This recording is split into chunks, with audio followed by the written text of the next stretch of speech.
place at the table. How are you?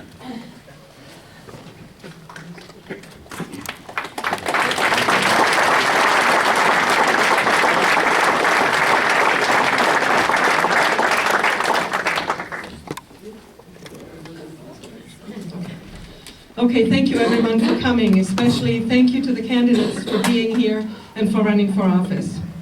The Quincy Tea Party motto is, "We promote transparency, responsibility, and accountability in government through education and proactive involvement."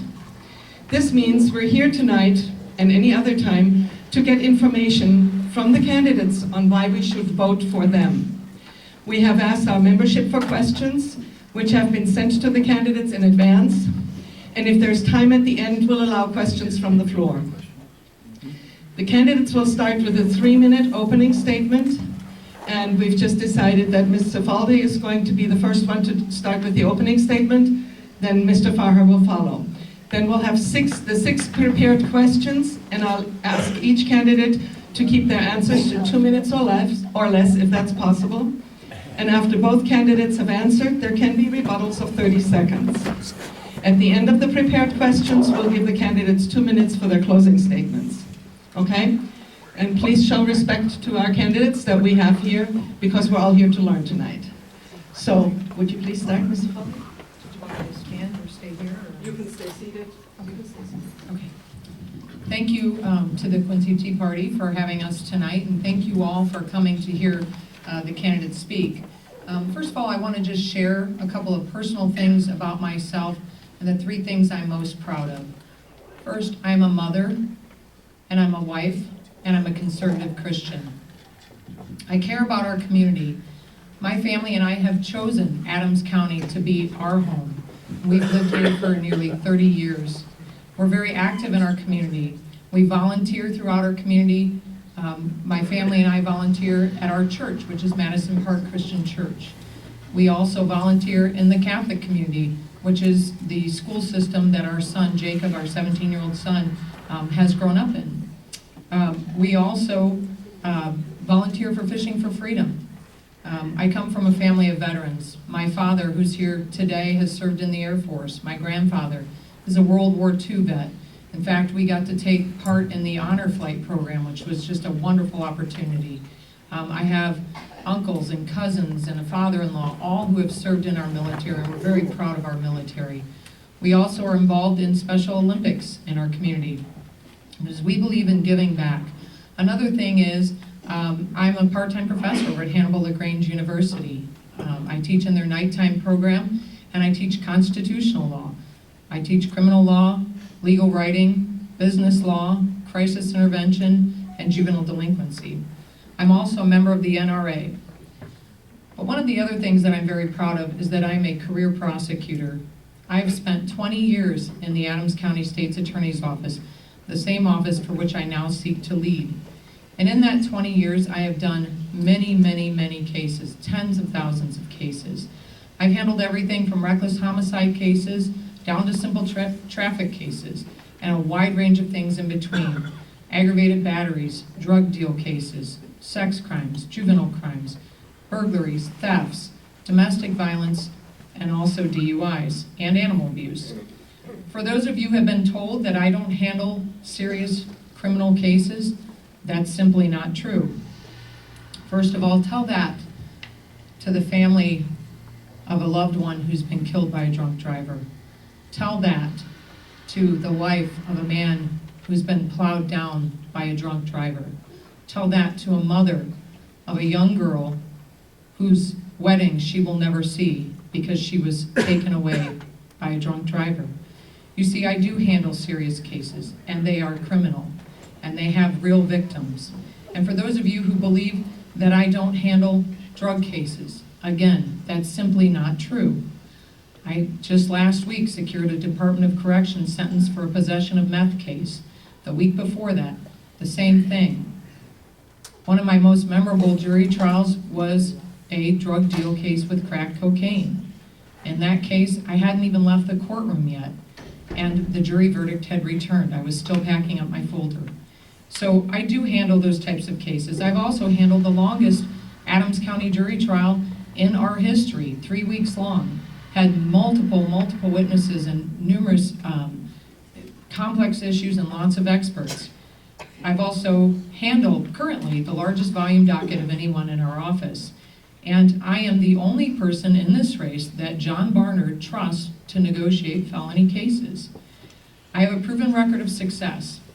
I have done so much more than just showing up for work every day and prosecuting my cases. I have a vision for the future of the state's attorney's office, and I can carry out that vision when elected as the Republican nominee on March 15th. Thank you.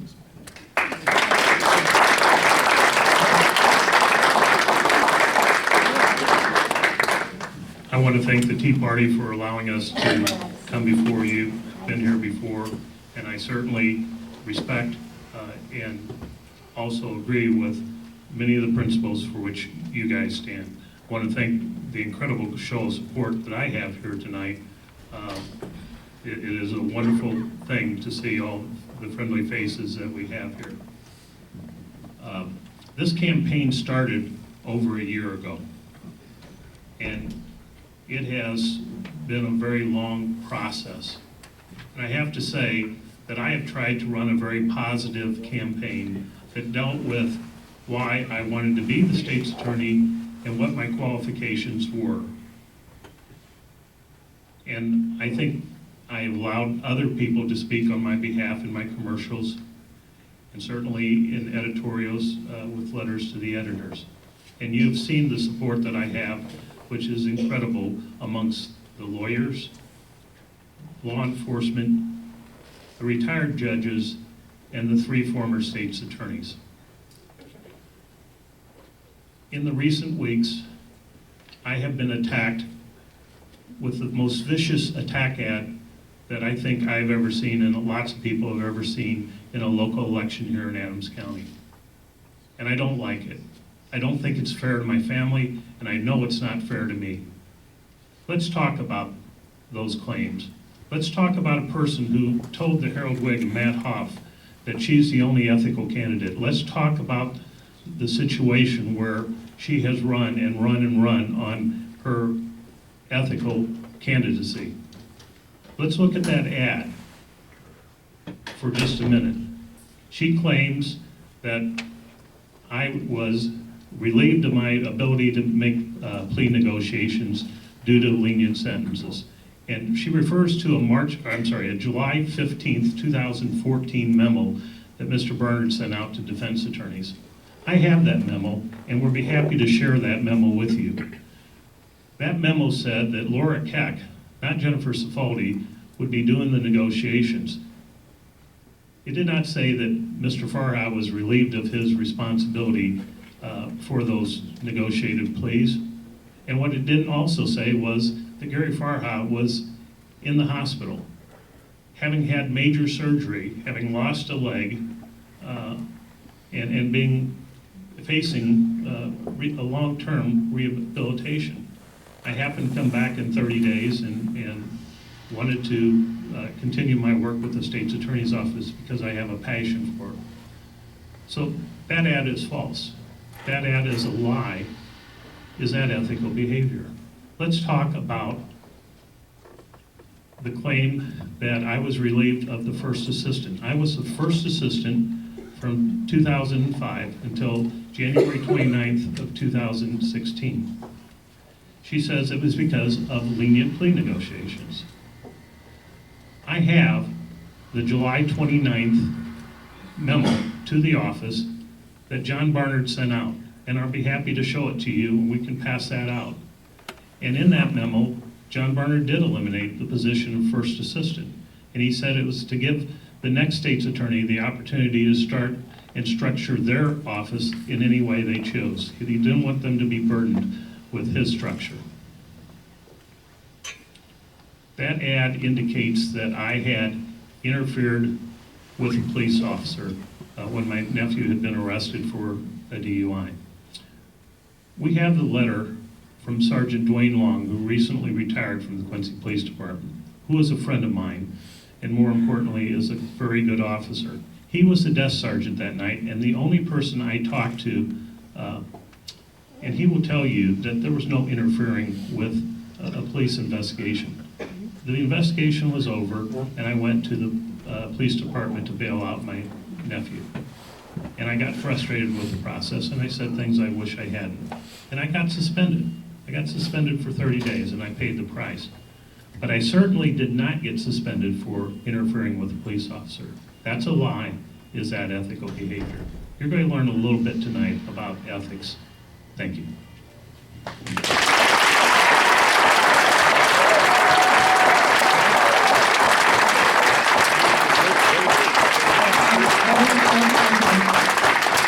So now we'll have the questions, and I will ask the first question of both candidates, and they'll answer it in turn, and then we'll start the second question with the other one.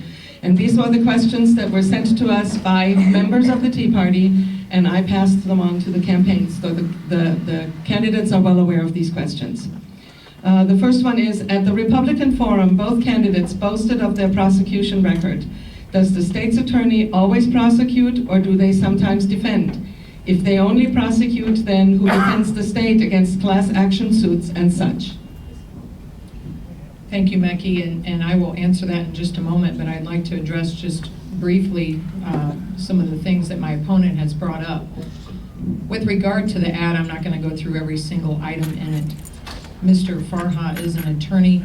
He understands that if I put up a false ad, he has an action for a lawsuit for slander. There isn't going to be an action for lawsuit for slander, because every single thing in that ad is true. And I will tell you that John Barnard looked over our ad prior to us releasing it, and we specifically asked Mr. Barnard if he were questioned on every single detail in that ad, would he stand by it, and he said yes. So he can answer any questions with regards to the truthfulness or veracity of the ad. Now, back to the question at hand. As the legal counsel for the county offices, it is the state's attorney's office and the state's attorney, him or herself, to defend any type of action against those county offices or its office holders. But as a practical matter, it is not uncommon for the state's attorney to employ or hire outside help. That's a very common thing, and in fact that's done in work comp cases. It's done in many different types of situations where there may be something outside of our expertise. Our office doesn't defend the work comp cases. And just as an example, there was a union suit that was filed against the county a couple years ago. It was with regard to a wrongful termination of one of our county office's employees. And at that time, there was an assistant state's attorney in our office who handled that case. And unfortunately, it did not turn out well for the county. It cost the county, I think roughly, if I remember correctly, around $50,000, and there were lots of added costs to that. We might have had a different situation had we been able to use an outside attorney. Furthermore, there's insurance policies that are in place.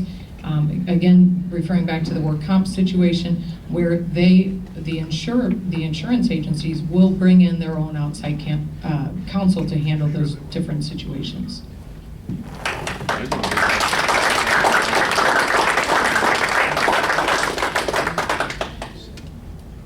The state's attorney's office prosecutes criminal cases, but we are also the chief legal advisor to the county board and to each individual office holders.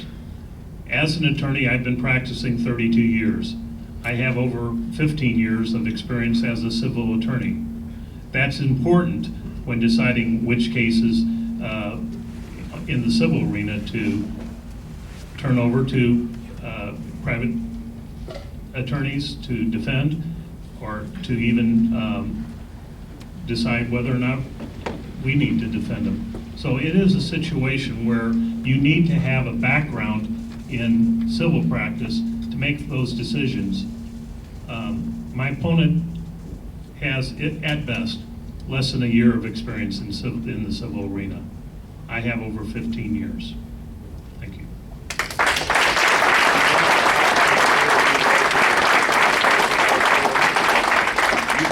Another question from one of our members was, it seems like Mr. Farha tries mostly homicides, while Ms. Safaldi appears to prosecute mostly DUIs and domestic violence.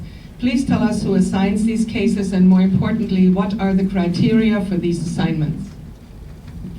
Thank you. Mr. Beer, the predecessor to Mr. Barnard, used to assign cases. Now Mr. Barnard assigned cases. And I disagree with the premise of that. I don't prosecute mainly homicides. I have prosecuted a homicide, which is different than my opponent has. But the state's attorney makes a decision on which cases to give to an attorney based on their ability, their experience, and their dealings with law enforcement and how they get along.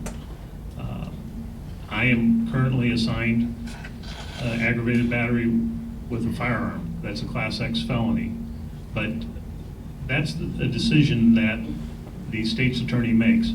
Now, I will say that there's, and Tom Leeper, a former state's attorney, has said this on our ads, that there's no state's attorney in the last 40 years that he's aware of that has more criminal experience in prosecuting cases than I have. That's his words. I have handled, and drug cases and weapons charges are certainly in the news, I've handled 67 jury trials that involve drugs, dangerous drugs, or weapons. My opponent has handled 6. That's the facts. So how those determinations are made are based on experience and results.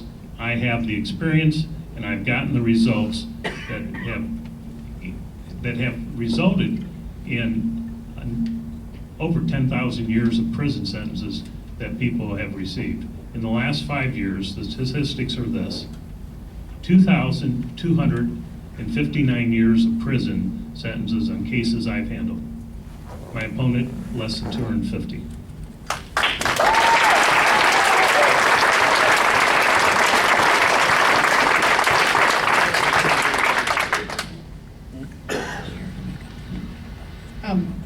Again, I'm not sure where the information came from the question because it's simply not accurate.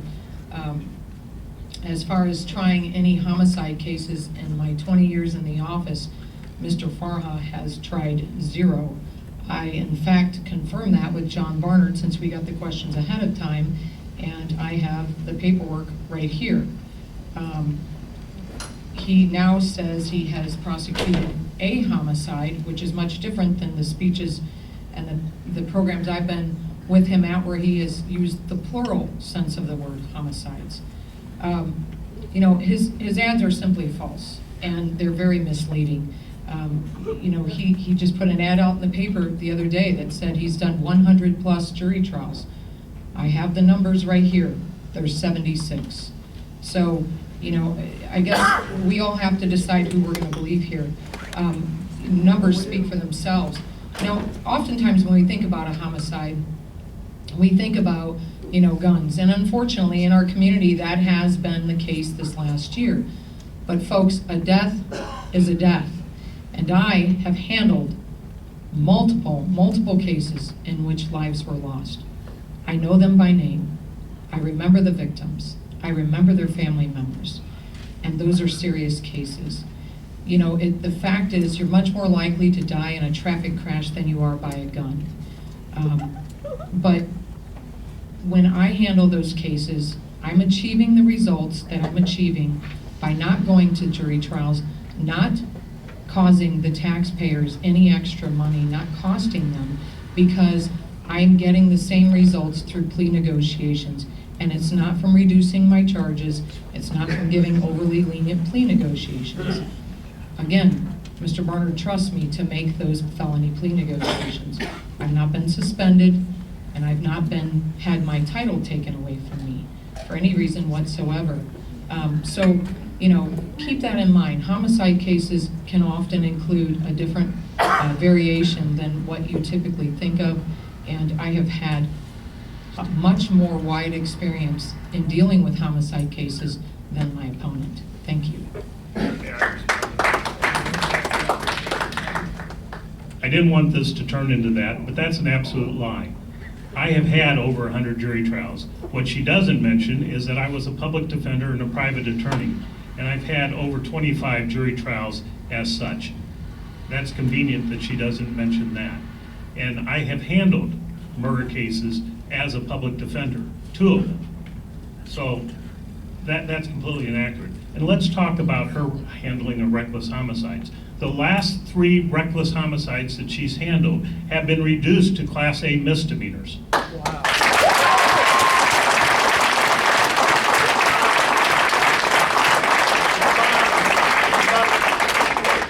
I appreciate the opportunity to respond.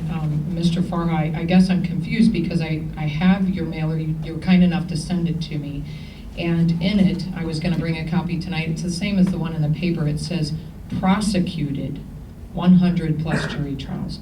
That then says I was a prosecutor, not a defense attorney. As a prosecutor, he's handled 76.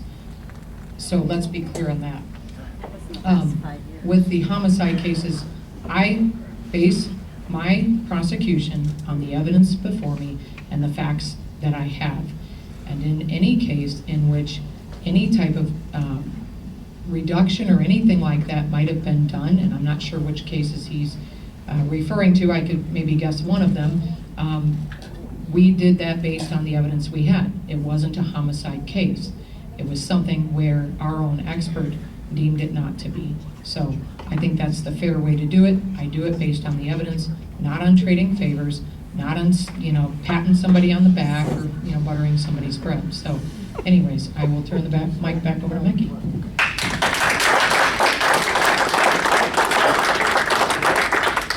Okay, another member wrote, it seems we have more and more violent crime in Quincy. What, in your opinion, can be done about that in addition to aggressive prosecution?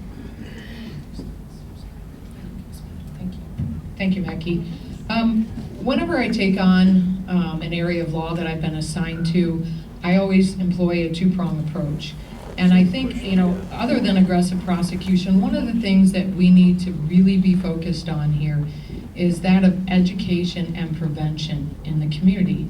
I am the only candidate in this race that is talking about prevention. And I'm the only candidate in this race that has done anything about prevention in the past few years. I did that when I was assigned to the domestic violence docket, and I did that by going out and talking to the victims at Quinata. I got on their committees. I met with them. I also did police ride-alongs. In fact, Sergeant Troy Rupert with the Illinois State Police was helping me through doing some of these things, and he and I went to the high schools. We talked to kids and teenagers about what a safe dating relationship should look like and what to do if you thought that you were in one that wasn't safe and how to exit out of that. I did that by conducting then police trainings myself to try and get the officers to understand better ways that we could employ so that they could build better cases for us as prosecutors we went in the courtroom. But then when I was assigned to the DUI docket, I again dealt with prevention, because that's how I am. I look at ways that we can improve, and I think prevention is huge in this community, and it should be a big part of the state's attorney's position. With the DUIs, I also went to the schools a couple years ago. I felt it heavy on my heart that we needed to do something to get our kids back on track. We are losing too many of our kids, and it's happening way too soon. And so I went to the schools and said, plug me in somewhere. And I did it, and I did it long before I decided to run for state's attorney. I've been doing this for years. And the teachers and the principals were so impressed, in fact, that I have one of those principals is on my campaign committee because she believes in me. Numerous teachers have joined my campaign committee because they see the passion I have in my heart for these children. One of the other things that I do for the schools, and I do this all over the county, is I put on entire school assemblies where we bring in the coroner, the police officers, the EMTs, and we talk to kids about what's going to happen if they make poor choices. And it's not just about alcohol and drugs, but that's often the focus. I've conducted ones on sexting and criminal damage and just overall bad choices. Because you see, folks, our problem is that our kids are operating in a here and now era. They think life's a video game. Well, I'm there to bring the courtroom into the classroom and tell them that we don't need to live that way. There's no reset button, no do-over, that this is the real life. This is why I'm on the Adams County Kids Coalition and have been for years. I'm on the Heroin Drug Task Force and have been for a while as well. Education and prevention in our community is huge, because if we don't get to the kids now, they will only turn into the adult criminals that we have tomorrow.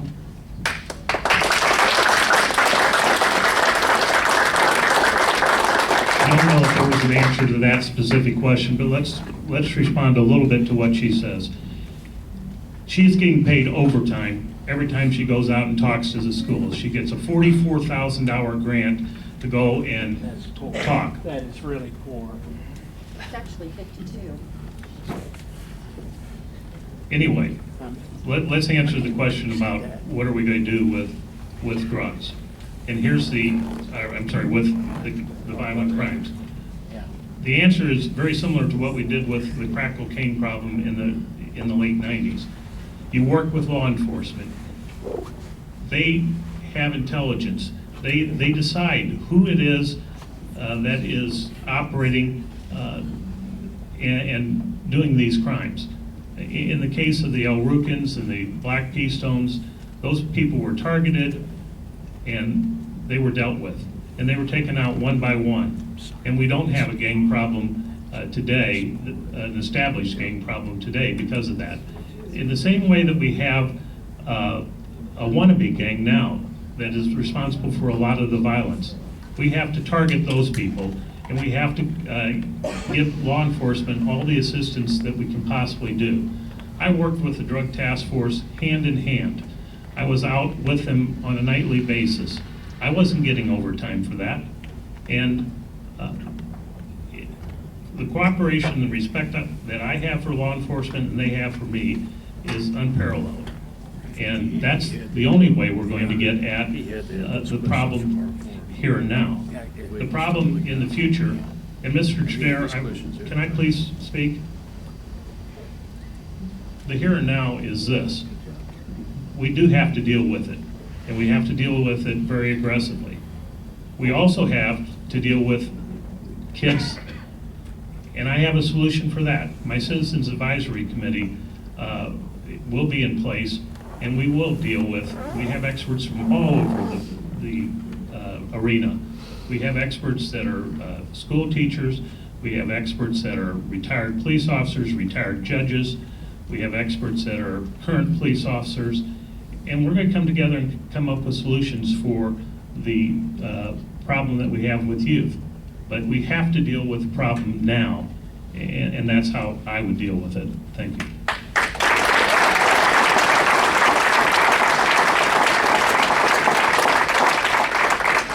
You see, the difference is what he's saying is what he will do. What I'm saying is what I have been doing. And I have been dealing with the kids, and I have been dealing with the broken families, and I talk to these children in their schools. I did 2 programs last Friday. You know, I don't want to get off on a tangent about this wonderful grant that I have. This is a grant that saves lives. It's a grant that's been unanimously approved by the county board. It has been approved by John Barnard and the Department of Transportation and is monitored heavily through those 3 different areas. Every hour and every dollar is monitored. It's not overtime, folks. I work very hard, and any of you who know what a grant is all about would understand that. And I'm very proud of it because it's brought a lot of public safety into our community, and it gets your children, your family members, and you home safe at night. So.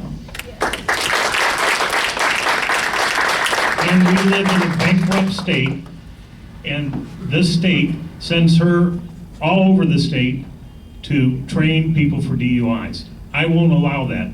The people that work for me will stay in Adams County and work for Adams County.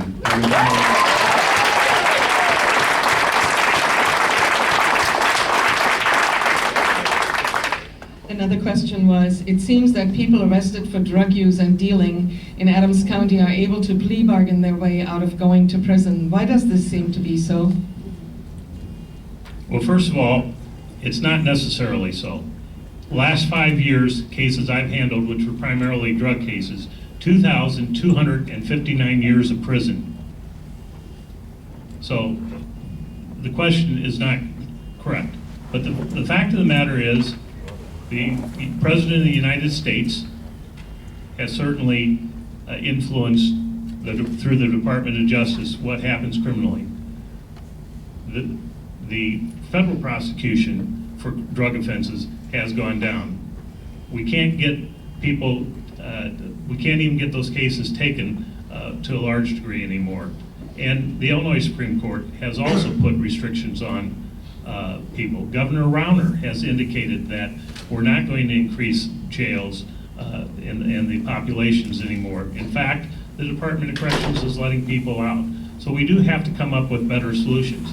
Drug dealers need to go to prison, and I would absolutely try to get as much of a sentence as possibly can.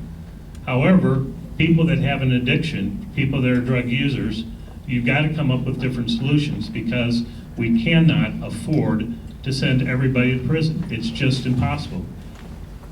Drug offenses and people with addictions are pretty much 75% of all the crimes that we have. So it is a problem, and it's something that is a necessity. Plea negotiations are part of life. We can't possibly take all those cases to trial.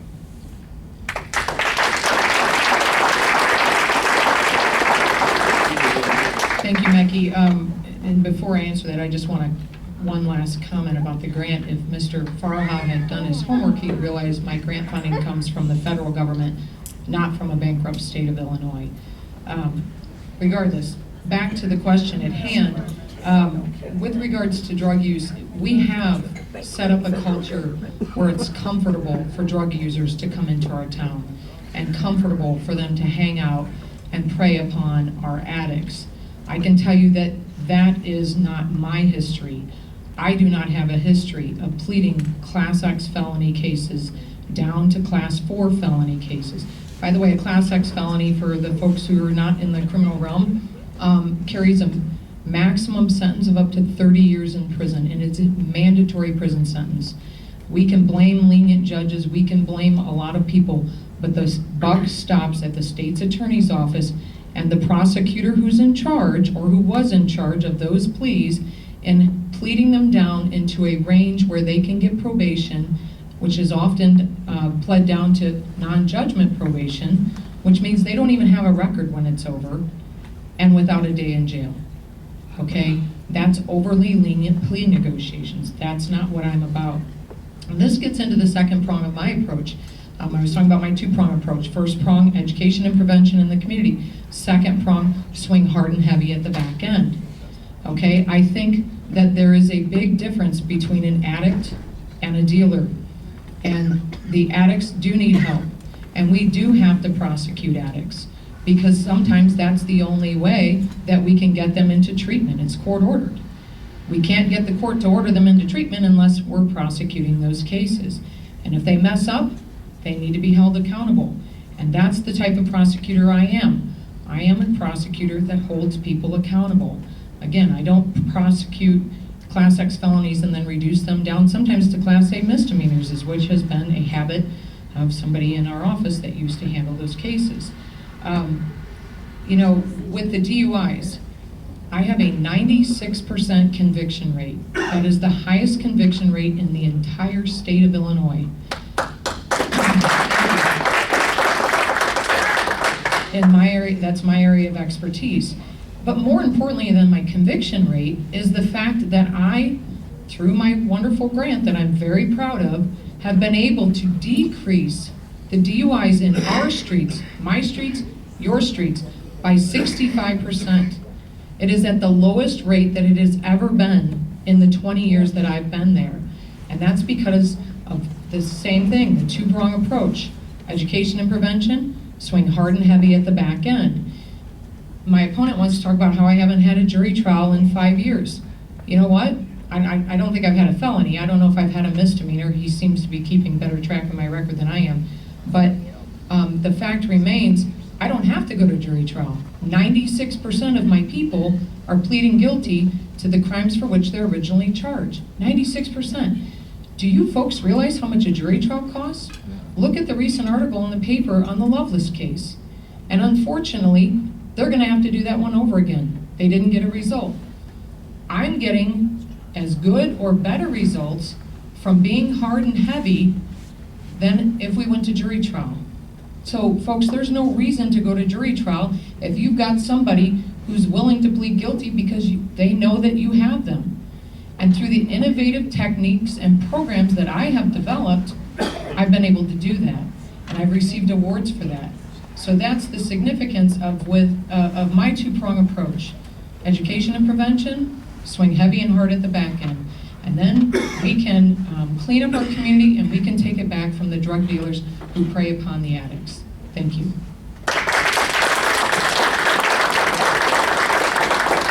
She talks about her innovative approaches. She talks about not reducing the DUIs. You look at the facts. There are a number of DUIs that get reduced from felonies to misdemeanors. If they're on the jury docket, you can bet she's going to reduce it to a misdemeanor so she doesn't have to go to trial. The second thing, you can talk about innovations. The innovations that she did in domestic batteries, here's the results of how good she was at the domestic battery arena.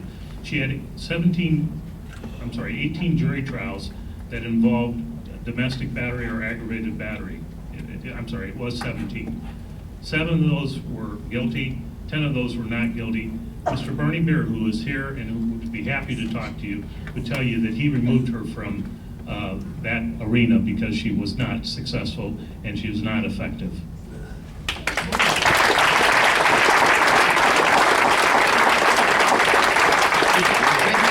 I appreciate the opportunity for rebuttal. I'm not even going to dignify that with a response. So thank you.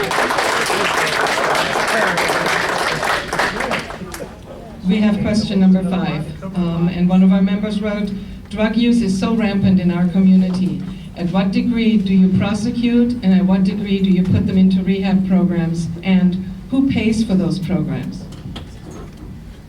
Thank you, Becky. Let me answer that in reverse. First of all, as far as who pays for those programs, there's many different ways that those programs, the rehab programs can be paid for. Sometimes it's through the bond money that's posted. Sometimes there's insurance companies that are willing to cover those types of programs, which is fantastic. Also, there are church communities and other organizations within our community that are willing to come forward and pay for those programs. And some of those programs, the rehab programs, are income-based. But with regards to the first question, again, or the first part of the question about drug use being so rampant in our community, you know, I would point again to my second prong of the approach about swing hard and heavy at the back end. One of the many things I've learned from being involved on the heroin task force is, and through my extensive training, is that when the heroin dealers came into our community, and they've been around for a while, but we had this overdose issue going on last summer, they gave out their first batch for free because they know that heroin is so addictive that they can prey upon those victims, just like I said. And you see, the laws and programs are already in effect for addicts. There's lots of them. But our job is as prosecutors. Our job is to hold people accountable. We have programs within our court system that is very lenient with these drug addicts, task probation, non-judgment probation.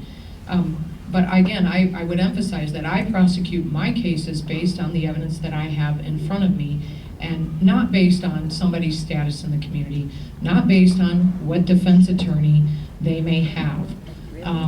Frankly, I witnessed a case this morning that shocked me. One of my opponent's plea negotiations, in which there was a domestic battery and the defendant beat the victim in the face to a bloody pulp. That case was reduced down to a disorderly conduct with a $200 fine. And the defense attorney on that case is one of his campaign donors. So I just think that we need to be very careful how we handle our cases. I have not taken any campaign contributions from defense attorneys.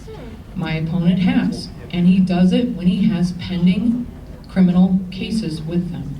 So I think we need to get away from overly lenient plea negotiations, but more importantly, we need to get Adams County back to where it was. It needs to be a culture where it is uncomfortable for the dealers to set up shop here. And it is my job as a prosecutor to hold them accountable and to send them packing and get them out of our community. I would point out also that, you know, my opponent wants to take credit for all of these felonies that he's done. But let me end my response with this. Folks, our population around here has not really grown, okay? Quincy has not grown much in the 20 years I've been here, but our crime has. And you can't have your cake and eat it too. If he wants to take the responsibility and the credit, if you will, for the felonies, then he needs to own the fact that we've gone the wrong direction in his area. In my area, there's been a 65% reduction, and I know I can change that if I'm elected. Thank you.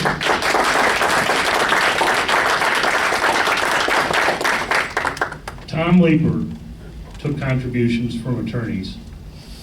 Judge Scott Walden, as a state's attorney, took contributions from attorneys. John Barnard took contributions from attorneys. That is standard practice. The attorneys have a right to support the candidate they think is the best candidate for the community. There's no evil intent there. There's no trying to get influence. What is trying to get influence is taking $2,300 from a contributor and dismissing his daughter's ticket. Yeah.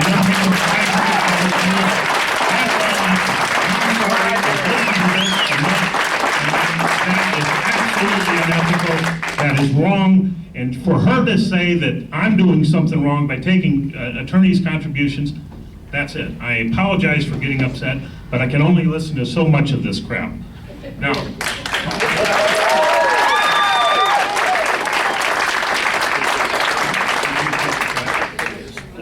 absolutely. We do have a problem with drugs. It's a problem in the state of Illinois. It's a problem across the country. And there are reasons to be lenient at times. And I point to that man right over there, Danny Smith. You changed my life.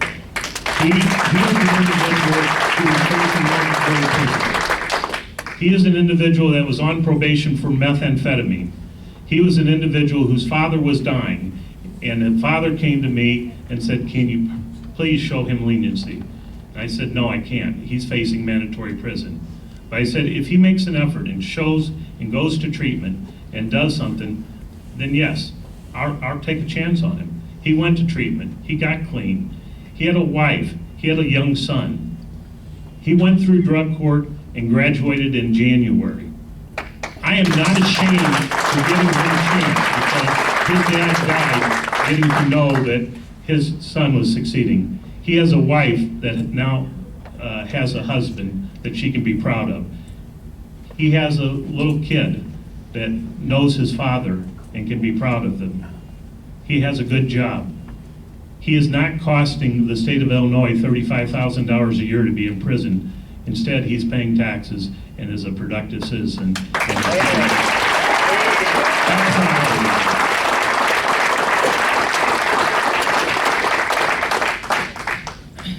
To address the, it's sad that this has come to this, to address the situation that Mr. Farha brought up, first of all, I just find it disgusting that he threw a 19-year-old young lady into this. I will tell you that the Quincy Herald Whig came to me last week and investigated it thoroughly. They found absolutely nothing. John Barnard looked into it and found absolutely nothing. So there is absolutely no merit to what he is talking about and what he is trying to raise as some issue. It's an absolute non-issue. Again, I don't take contributions from criminal defense attorneys. I would not do that, especially cases where I have cases pending with those attorneys. I think that's wrong. I've had people ask me if it's illegal. The question is no, but I certainly think it's unethical, especially when the cases are pending. I don't have a history of taking $1,000 contributions from John Sullivan either. I'm a Republican, and I don't have a history of taking money from the Teamsters Union. I'm a Republican. I'm proud of the people that donate to my campaign, and that's all I have to say about that. First of all, John Sullivan didn't give me any money. Dan Sullivan did. But the bottom line is she's trying to say that it's not unethical to take money from a campaign donor and then to dismiss a driving while licensed suspended charge of his daughter and then take additional money. That's not unethical, and I don't know what is. It's the appearance of impropriety, if nothing else. And I'm sorry, I don't want to throw anybody under the bus. I didn't like it when my nephew was thrown under the bus. But the bottom line is that is unethical.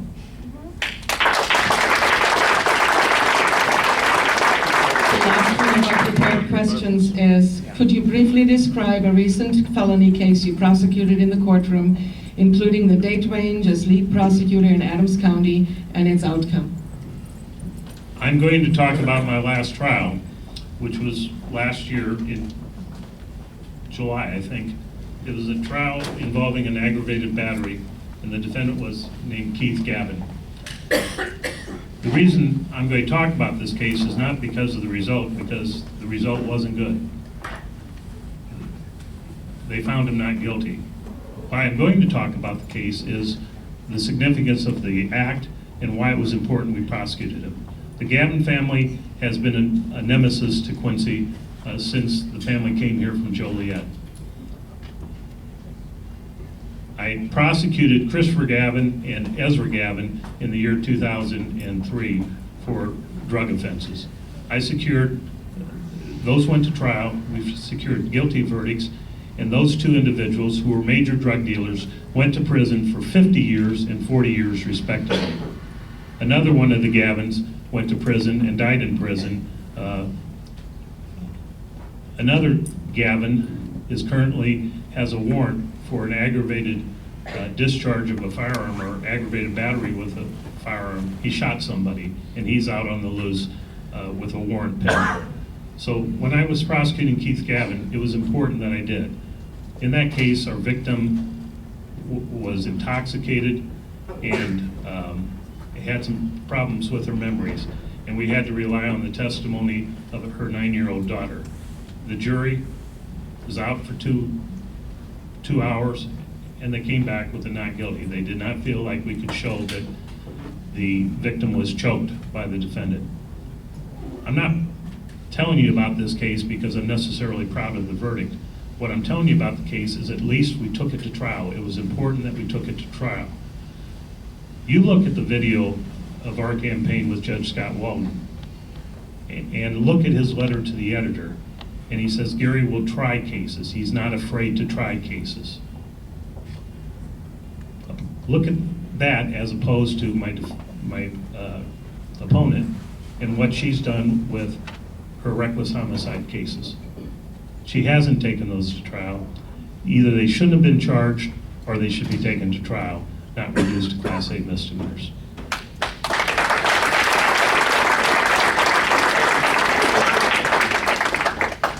I'm going to talk about the recent felony case in just a moment, but again, back on the reckless homicide. As an ethical prosecutor, I have an obligation, if my own expert says that somebody was, that they cannot testify for me that somebody was under the influence at the time that a crash occurred, then I have an ethical obligation to dismiss that charge and plead to the appropriate charge, which is exactly what I did. And I am not ashamed of that at all. I didn't achieve a 96% conviction rate by being afraid to try cases. I achieved it from my hard work, my integrity, and my innovative programs. But so for the question, I'm going to talk to you just briefly about a case I prosecuted last month. That was a case which involved a violent criminal who stole a car in another community. I'm not going to bring up his name because there were other people involved that I don't want to embarrass or humiliate that were involved in the situation. But this man stole this car from, I think it was up around the Quad Cities or something like that, And he came into our community, and with nothing less than the intent to terrorize our community. And he was found on somebody's property, and he was acting very suspicious. And by the time the law enforcement got there, he was giving them a very difficult time. They were able to detain him, take him into custody. He was held with a very high bond, and that was because he'd been in trouble before. So he pleaded guilty to the charge that he was charged with, which was unlawful possession of a stolen motor vehicle. That charge is a Class 2 felony, carries 3 to 7 years in prison. He pled guilty for a sentence of 6 years. 6 years. That's a better result than possibly if I'd gone to jury trial, again, costing the taxpayers money and risking losing. Okay, so we got that without the added expense of a jury trial. Now, why would I bring up this case? Well, last week I was at one of our community groups and was asked to be a guest speaker, and I had done my speech, and when I was over, one of the members of the community came up to me, or one of the members of the group came up to me, and he said, thank you for what you do, I'm really appreciative, and I didn't mention this case. And he began to tell me how several years ago he was a victim of this same individual. And he told me that he thought the individual, the defendant, had been paroled to Chicago. And when I realized that we were talking about the same person, I said, no, this man was just here. We prosecuted him, and we sent him back to prison for 6 years. He was so overjoyed, because you see, folks, like I said, there are real victims out there, real people. My crimes have real victims with real feelings, with family members, and with concerns about our safety in our community. I was really glad to know that in that particular case, the criminal justice system did its job, it worked, and I was a part of that, and I think that's part of being a successful prosecutor. Thank you. Those were the prepared questions we had. We'll invite the candidates to give their closing statements, and then if we still have time, we'll allow a few questions.